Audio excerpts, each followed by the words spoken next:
салом алейкум дӯстони азиз.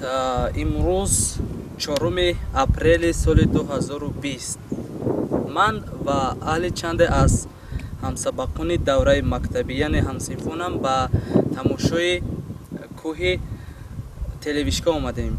аслан инҷоро бо ана ҳамин ном мешиносанд ва тамошо кардан ва сайру гашт кардан дар ин кӯҳҳо бисёр ҳаловатбахш аст. аз он хотире ки инҷо ҳама сабзпӯш аст.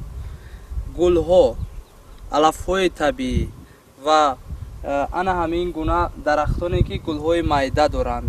бисёр як зебогии дигареро дар инҷо замъ намудааст ва ана ҳамин теппаи баландие ки мо айни ҳол қарор дорем ва мо инҷо дар наздикии яке аз стансияҳои телевизионӣ, аслан бо ана ҳамин ном инҷо ман маъруф аст, телевишка мегӯянд. аз ана ҳамин антеннаро телевишка мегӯянд ки аз инҷо бахусус мавҷи телевизиони хатлон аз ана ҳаминҷо пахш карда мешавад. ба ҳама он нафароне ки мехоҳанд тамошо кунанд тавсия медиҳем ки ба инҷо биёянд, тамошо кунанд ва ҳаловат баранд.